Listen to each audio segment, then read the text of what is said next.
Importance of arts integration. Part 1. The bad stuff. As teachers, we like to think that what we're doing in the classroom will help our students to become smart, loving, and caring members of our world. I, however, don't believe that how we are running our classroom really benefits our students at all. What does a classroom that fosters learning look like? What does that classroom sound like? How does the classroom feel? Somewhere along the line, we've developed the misconception that a classroom where learning takes place is still and it's silent.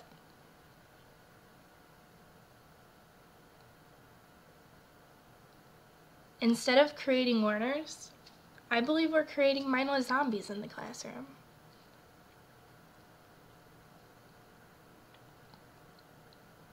We spend our time getting to know our students and figuring out what they really enjoy to do with their lives. But then we turn around and tell them that they can't do any of those things in the classroom, even if they're things that we know will help them to learn better.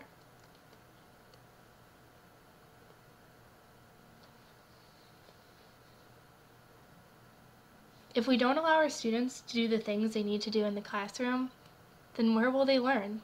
When will they learn? Will they learn?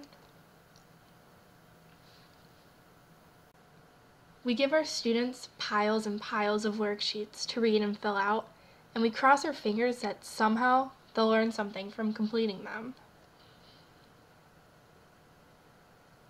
We're taking the portions of the day that we know truly engage our students, and we're getting rid of them. 2/3 of public school teachers believe that the arts are being crowded out of the school day. 97% of the public schools don't offer dance, and 96% of the public schools don't offer theater.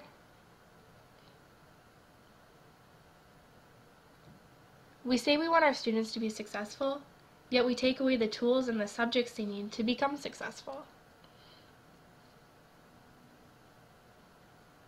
If we know that the arts are engaging our students and helping our students learn, why do we continue to drive the arts out of our schools?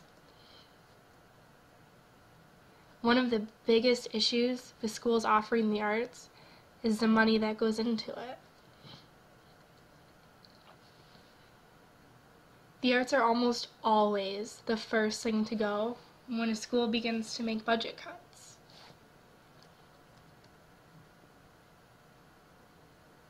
In schools where there's not enough funding to have separate teachers for the arts, the general education classroom teacher becomes responsible for leading the students through the arts. Some teachers feel this is unfair, since often enough, general teachers aren't really trained in the arts. One of the most often heard reasons against teaching the arts is that the arts don't appear on the standardized tests that the students have to take.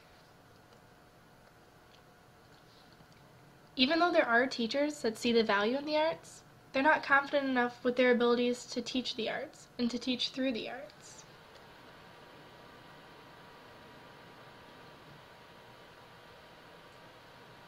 So again, we as teachers begin to make these excuses as to why there won't be any arts in our classrooms. Underneath all the excuses, sometimes lies another reason. We as teachers just don't feel confident enough in ourselves to have an arts integration classroom. When thinking about integrating arts into our already busy schedules, we only focus on the negative things, the work it takes, the effort, the cost. If we took the time to realize how big of a positive impact arts integration can have on our students and can have on us as teachers, would we still only dwell on the time, the effort, the cost? Our goal is to have our students become successful members of our society. So shouldn't we do the things that have been proven to help our students succeed? Arts integration could be the missing puzzle piece in your classroom that will turn your classroom into a fun, engaging room where learning is constantly occurring. Still not completely convinced that arts integration should be something you consider? Check out Part 2 for even more evidence as to why you need arts integration.